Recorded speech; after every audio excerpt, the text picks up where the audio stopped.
Introducing the Current Affairs Workbook. It is an activity-driven learning comprising summaries, quick facts, MCQs, true-false statements, mains practice questions, and ethics case studies, consolidated into a comprehensive workbook. Dive into our monthly magazine summary, a concise overview capturing key insights, events, and trends of the month. Unlock the power of our Quick Facts block, your rapid reference toolkit with essential facts, figures, and critical statistics. Experience our dynamic activities like MCQs and true-false statements to subjective questions and ethics case studies that refine your analytical thinking and articulation skills. Track your progress with our dedicated self-evaluation page, your personal growth monitoring and improvement tool.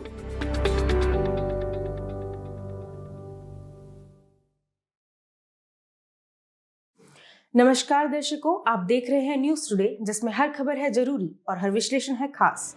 बात करते हैं मुख्य सुर्खियों की।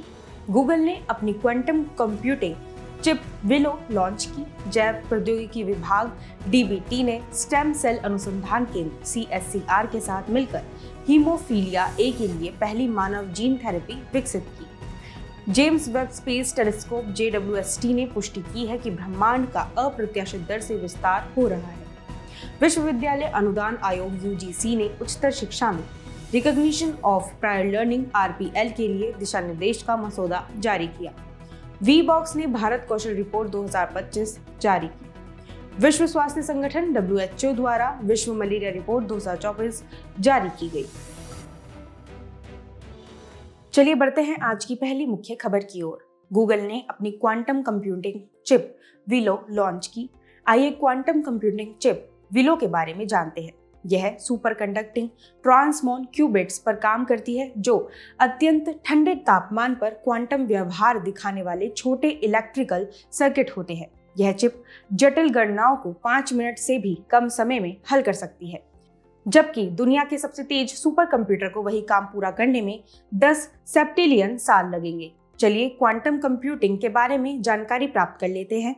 यह जटिल समस्याओं को हल करने के लिए क्वांटम मैकेनिक्स के सिद्धांतों का उपयोग करती है और पारंपरिक क्लासिकल कंप्यूटरों से कई तेज काम करती है। पारंपरिक कंप्यूटर इंफॉर्मेशन को 0 से 1 बिट्स के रूप में प्रोसेस करते हैं। इनके विपरीत क्वांटम कंप्यूटर इंफॉर्मेशन को क्यूबिट्स के रूप में प्रोसेस करते हैं, जो एक साथ 0 और 1 दोनों अवस्थाओं में हो सकते हैं। इसमें शामिल क्वांटम मैकेनिक्स के सिद्धांत कुछ इस तरह हैं। पहला है सुपरपोजिशन। यह ऐसी अवस्था होती है जिसमें एक क्वांटम कण एक ही समय में कई संभावनाओं का प्रतिनिधित्व कर सकता है। दूसरा है एंटेंगलमेंट। इस प्रक्रिया में कई क्वांटम कण एक दूसरे से इस तरह जुड़े होते हैं कि एक कण की स्थिति तुरंत दूसरे कण की स्थिति को प्रभावित कर सकती है, चाहे वह कितनी भी दूरी पर हो। यह जुड़ाव सामान्य संभावना से कहीं अधिक गहराई और सटीकता के साथ काम करता है। अन्य में डिकोहेरेंस और इंटरफेरेंस शामिल है। चलिए क्वांटम कंप्यूटिंग के उपयोग क्या हैं, ये जानते हैं।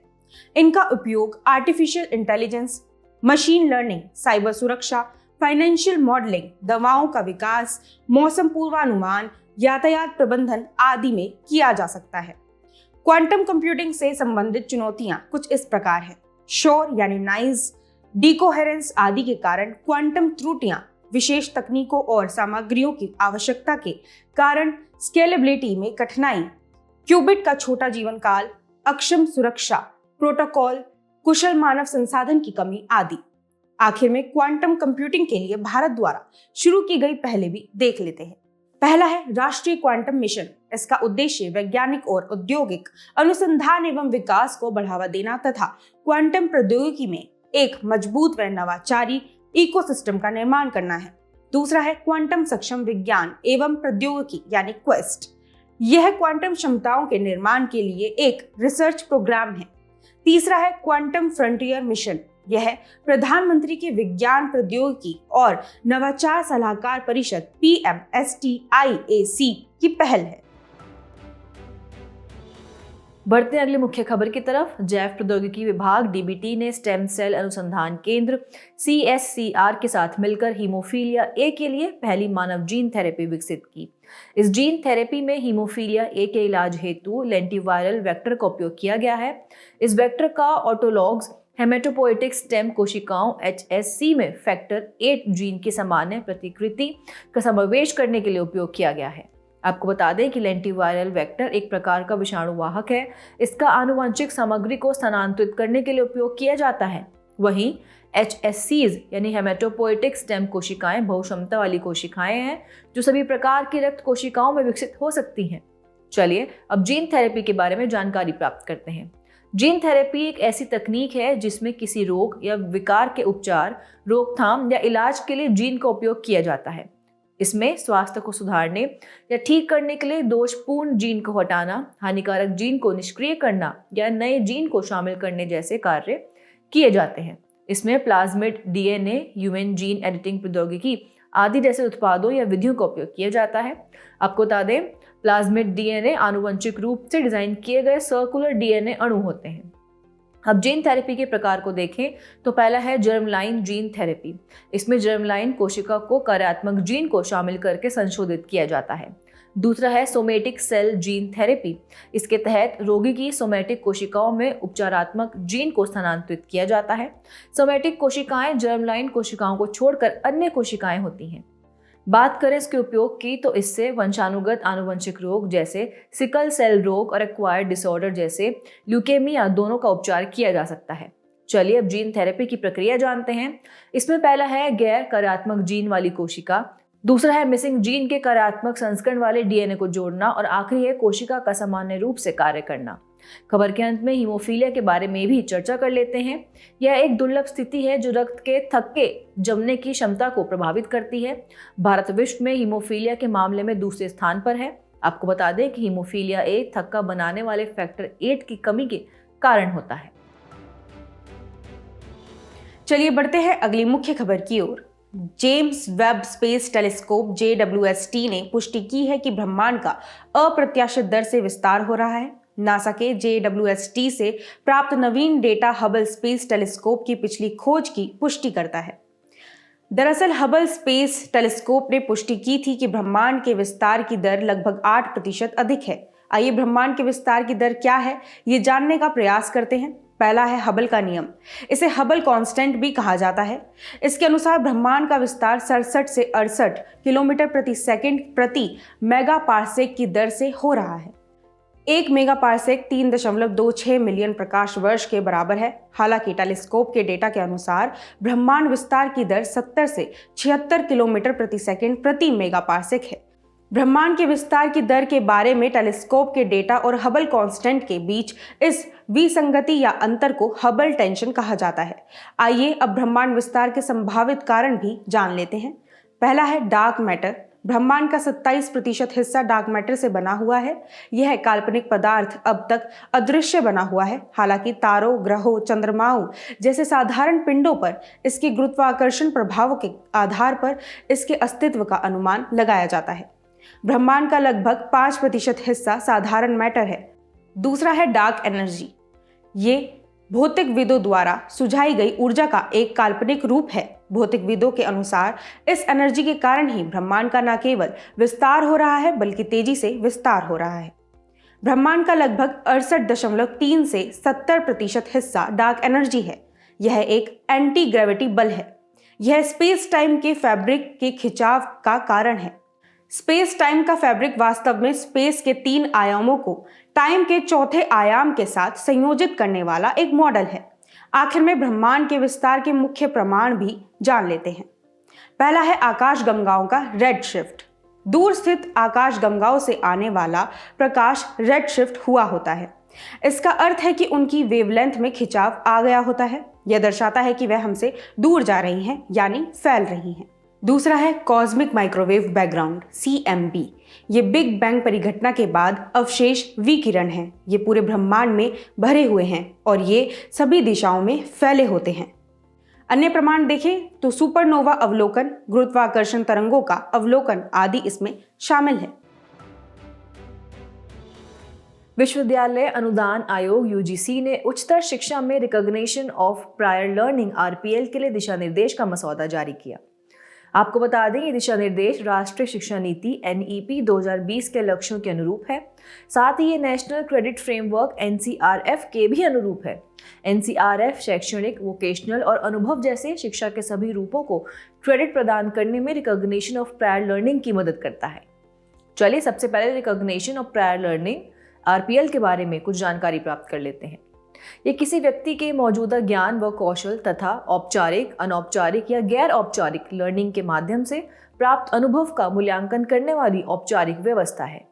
यह मूल्यांकन एवं सर्टिफिकेशन के जरिए अनौपचारिक और गैर औपचारिक शिक्षा को औपचारिक शिक्षा प्रणाली से जोड़ती है। आरपीएल योग्यताओं और अनुभवों का मूल्यांकन एवं सत्यापन करके लर्निंग के अलग अलग तरीकों को मान्यता देती है, भले ही ये लर्निंग किसी भी रूप में प्राप्त की गई हो। साथ ही इस पहल को कौशल विकास और उद्यमशीलता मंत्रालय MHDE की प्रधानमंत्री कौशल विकास योजना यानी PMKVY के तहत भी बढ़ावा दिया जा रहा है। ऐसे में अब ये जानते हैं कि उच्चतर शिक्षा में आरपीएल को बढ़ावा देने की आवश्यकता क्यों है। इसका पहला कारण है कार्यबल के रोजगार क्षेत्र में बदलाव। कार्यबल के कौशल और ज्ञान की पहचान की जाती है, फिर उस कौशल और ज्ञान को मान्यता देकर उसे अनौपचारिक से औपचारिक क्षेत्र में रोजगार दिलाने में मदद की जाती है। आपको बता दें, भारत का 90% से अधिक कार्यबल अनौपचारिक क्षेत्र में नियोजित है। दूसरा कारण है उद्योग जगत की कौशल मांग को पूरा करना। प्रायर लर्निंग को मान्यता देकर किसी उद्योग या सेक्टर विशेष की कुशल श्रम की जरूरत को पूरा किया जा सकता है। इससे व्यक्ति की नियोजन क्षमता में भी वृद्धि होती है। और आखिरी है निरंतर लर्निंग को बढ़ावा देना। इससे करियर की मांगों के अनुरूप निरंतर कौशल लर्निंग को बढ़ावा मिलता है आदि। चलिए बढ़ते हैं अगली मुख्य खबर की ओर। वीबॉक्स ने भारत कौशल रिपोर्ट 2025 जारी की। इस वर्ष की रिपोर्ट की थीम है वैश्विक कौशल गतिशीलता, भारत का दशक। यह थीम इस तथ्य पर प्रकाश डालती है कि भारत विश्व की कार्यबल की जरूरतों को पूरा करने के लिए कैसे विशिष्ट स्थिति में है। गौरतलब है कि प्रतिभाशाली लोगों की वैश्विक मांग लगातार बढ़ रही है। आइए रिपोर्ट के मुख्य बिंदुओं पर एक नजर डालते हैं। 50% से अधिक भारतीय स्नातक अब रोजगार के योग्य हैं। यह आंकड़ा एक दशक पहले के 33% से अधिक है। इसके अलावा नियोजनीयता यानी एम्प्लॉयबिलिटी के मामले में महाराष्ट्र सबसे आगे है। उसके बाद दिल्ली, कर्नाटक और आंध्र प्रदेश का स्थान है। सीमा पार प्रतिभा गतिशीलता 2030 तक वैश्विक अर्थव्यवस्था में 500 बिलियन अमेरिकी डॉलर का योगदान दे सकती है। इसमें भारत केंद्रीय भूमिका निभाएगा। आइए वैश्विक प्रतिभा इकोसिस्टम, उभरते अवसर और कार्यबल परिवर्तन के बारे में भी जानते हैं। पहला है यूरोप। यूरोप फिलहाल बढ़ती आबादी और महत्वपूर्ण क्षेत्रों में कौशल की कमी का सामना कर रहा है। इसके कारण यूरोप में अंतर्राष्ट्रीय प्रतिभा की मांग बढ़ रही है। दूसरा है खाड़ी देश। खाड़ी सहयोग परिषद GCC देशों में निर्माण व स्वास्थ्य सेवा क्षेत्र को और IT में मांग में तेजी देखी जा रही है। तीसरा है नौकरियों की बदलती प्रकृति। सभी नौकरियों में से 25% में अगले 5 वर्षों के भीतर महत्वपूर्ण बदलाव होंगे। इसके लिए अनुकूलनीय और भविष्य के लिए तैयार कौशल से युक्त कार्यबल की आवश्यकता होगी। चलिए अब मांग को पूरा करने में भारत की क्षमता के बारे में भी जान लेते हैं। भारत के कार्यबल में 65% लोग 35 वर्ष से कम आयु के हैं। भारत में लगभग 10 से 12 मिलियन लोग नौकरी बाजार में प्रवेश करते हैं। यह स्थिति भारत को जनसांख्यिकीय लाभांश प्रदान करती है। भारत के IT उद्योग को देखें तो भारत का IT उद्योग, जिसकी 2023 में 245 बिलियन अमेरिकी डॉलर कीमत आंकी गई है, दुनिया भर में डिजिटल परिवर्तन के लिए प्रतिभा प्रदान करने में अग्रणी भूमिका निभा रहा है। इसके अलावा डिजिटल नोमैडिज्म, जीवन शैली और हाइब्रिड कार्य मॉडल्स के उदय ने भारतीय प्रतिभा के लिए भौगोलिक सीमाओं के बिना वैश्विक स्तर पर योगदान देने के अवसर खोल दिए हैं। नजर डालते हैं आज की अंतिम मुख्य खबर पर। विश्व स्वास्थ्य संगठन WHO द्वारा विश्व मलेरिया रिपोर्ट 2024 जारी की गई। खबर की शुरुआत करते हैं और इस रिपोर्ट के मुख्य बिंदुओं पर एक नजर डालते हैं। वैश्विक स्तर पर मलेरिया के मामले 2023 में बढ़कर 263 मिलियन हो गए थे। मलेरिया की घटनाएं जोखिमग्रस्त प्रति 1000 की आबादी पर बढ़कर 60.4 तक हो गई हैं, जो 2022 में 58.6 थी। साथ ही WHO द्वारा मलेरिया के कुल वैश्विक मामलों का 94% अफ्रीकी क्षेत्र में दर्ज किया गया है। अब इस रिपोर्ट में भारत से संबंधित निष्कर्ष भी समझते हैं। पहला है मलेरिया के मामलों में कमी। भारत में मलेरिया के मामले 2017 के 6.4 मिलियन से घटकर 2023 में 2 मिलियन रह गए थे। यह अंतराल 69% की कमी को दर्शाता है। मलेरिया से होने वाली मौतों में कमी को देखें तो 2017 में मलेरिया के कारण 11,100 मौतें हुई थी, जो 2023 में घटकर 3,500 रह गई थी। यह अंतराल 68% की कमी को दर्शाता है। 2024 में भारत आधिकारिक तौर पर high burden to high impact HBHI समूह से बाहर हो गया था। अब ऐसे में मलेरिया के बारे में भी जानकारी प्राप्त कर लेते हैं। मलेरिया एक प्राणघातक बीमारी है जो प्लाज्मोडियम परजीवियों के कारण होती है। यह बीमारी संक्रमित मादा एनाफिलीज मच्छर के काटने से मनुष्यों में फैलती है। इसका प्रसार मुख्य रूप से उष्णकटिबंधीय देशों में है। इसके लक्षणों में बुखार, ठंड लगना, सर दर्द, थकान आदि शामिल है। आपको बता दें 5 प्लाज्मोडियम प्रजातियों के कारण मनुष्यों को मलेरिया होता है। ये प्रजातियां हैं P. falciparum, P. vivax, P. malaria, P. ovale और P. knowlesi। इनमें से P. falciparum और P. vivax मलेरिया रोग के लिए सर्वाधिक जिम्मेदार है। अब मलेरिया की वैक्सीन भी जान लेते हैं। पहली है RTS-S/AS01 वैक्सीन। WHO ने 2021 में इसे पहली वैक्सीन के रूप में मंजूरी दी थी और दूसरी है R21/Matrix-M वैक्सीन। इसे WHO ने 2023 में दूसरी वैक्सीन के रूप में मंजूरी दी थी। आगे बढ़ते हुए मलेरिया उन्मूलन के लिए शुरू की गई पहलों पर भी एक नज़र डाल लेते हैं। पहली पहल है मलेरिया के लिए WHO की वैश्विक तकनीकी रणनीति 2016 से 2030। ये मलेरिया से प्रभावित देशों के लिए तकनीकी फ्रेमवर्क प्रदान करती है। इसे 2021 में अपडेट किया गया था। दूसरी है भारत की राष्ट्रीय रणनीतिक योजना मलेरिया उन्मूलन 2023 से 27 पर लक्षित है। अंत में मलेरिया की सुभेद्यता बढ़ाने वाले कारकों को भी समझ लेते हैं। शुरुआत करें जैविक भेद्यता की, तो इसमें शारीरिक विशेषताएं जैसे उम्र, लैंगिक लक्षण, रोग प्रतिरोधक क्षमता और अन्य आनुवंशिक कारक शामिल हैं। दूसरा है पर्यावरणीय कारक। उदाहरण के लिए जलवायु परिवर्तन और भूमि उपयोग में बदलाव मलेरिया के जोखिम को बढ़ाते हैं। इसके अलावा है सामाजिक और आर्थिक कारक। सामाजिक आर्थिक स्थिति, लैंगिक असमानता, दिव्यांगता, निर्जातीयता एवं प्रवासियों की स्थिति से सुभेद्यताएं उत्पन्न होती हैं। और आखिरी है संरचनात्मक चुनौतियां। संघर्ष, प्रवासन और स्वास्थ्य सेवा की उपलब्धता में व्यवधान से मलेरिया का खतरा बढ़ता है। चलिए बढ़ते हमारे खास सेगमेंट सुर्खियों में व्यक्तित्व की तरफ। आज हम बात करेंगे सुब्रमण्यम भारती जी की। आपको बता दें कि महाकवि सुब्रमण्यम भारती जी को देशवासियों ने उनकी 143वीं जयंती पर याद किया। सुब्रमण्यम भारती एक महान तमिल कवि और स्वतंत्रता सेनानी थे। उन्हें आधुनिक तमिल साहित्यिक शैली का जनक माना जाता है। वे भारतीय राष्ट्रीय कांग्रेस INC पार्टी के एक गुट में शामिल थे। यह गुट ब्रिटिश शासन के खिलाफ सशस्त्र प्रतिरोध का समर्थन करता था। साथ ही उन्होंने अपने करियर की शुरुआत एक पत्रकार के रूप में स्वदेश मित्रन 1882 से की थी। उनके प्रमुख योगदानों को देखें तो उन्होंने युवाओं और महिलाओं के सशक्तिकरण में योगदान दिया था। उनका विज्ञान एवं नवाचार में असीम विश्वास था। उनकी उल्लेखनीय कृतियों में कण्णन पाट्टू, पांचाली शपथम, कुयल पाट्टू आदि शामिल हैं। हम सुब्रमण्यम भारती जी से देशभक्ति, समाज सुधारक, लैंगिक समानता, नेतृत्व आदि जैसे जीवन मूल्य सीख सकते हैं। चलिए बुलेटिन की आखिर में बढ़ते हैं आज की संक्षिप्त सुर्खियों की तरफ। सुप्रीम कोर्ट ने महिला द्वारा पति और उसके परिजनों के खिलाफ व्यक्तिगत प्रतिशोध की भावना से भारतीय दंड संहिता IPC की धारा 498A के बढ़ते दुरुपयोग की आलोचना की है। आपकी जानकारी के लिए बता दें कि IPC की जगह अब भारतीय न्याय संहिता यानी BNS ने ले ली है। हाल ही में 16वें वित्त आयोग के अध्यक्ष ने उपकर और अधिभार पर चिंताओं को रेखांकित किया। भारतीय संविधान के अनुच्छेद 270 व 271 उपकर और अधिभार लगाने से संबंधित है। मादक पदार्थ एवं अपराध पर संयुक्त राष्ट्र कार्यालय यानी UNODC ने वैश्विक मानव तस्करी रिपोर्ट 2024 जारी की है। 2022 में दुनिया भर में मानव तस्करी के ज्ञात पीड़ितों की संख्या बढ़ी है। यह संख्या 2019 की कोविड महामारी से पहले की संख्या से 25% अधिक है। सुल्तानपुर नेशनल पार्क में 30 वर्षों में पहली बार मार्बल्ड बत्तख की उपस्थिति को दर्ज किया गया है। मार्बल्ड टील मध्यम आकार की बत्तखें हैं। बत्तख की यह प्रजाति दक्षिण यूरोप, उत्तर पश्चिमी अफ्रीका, मध्य पूर्व रूस, भारत और चीन में पाई जाती हैं।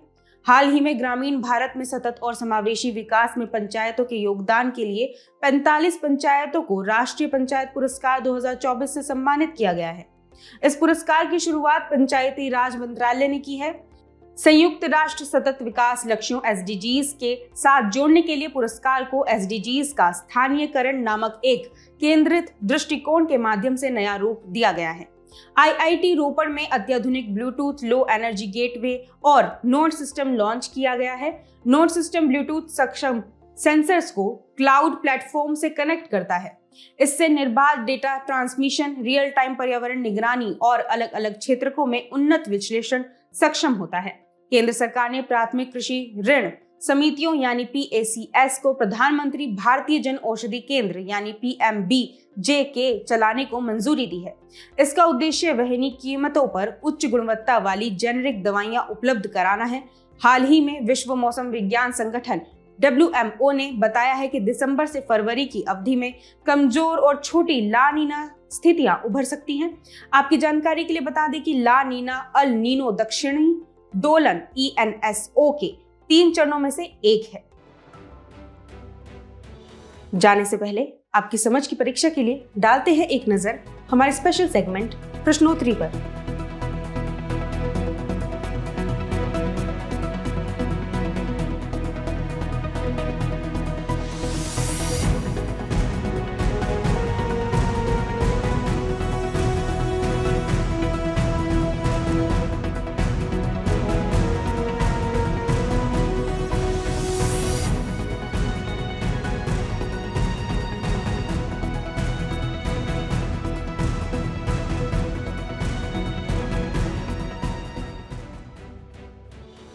हमसे जुड़ने के लिए आपका धन्यवाद। उम्मीद है न्यूज टुडे का यह बुलेटिन आपको पसंद आया होगा।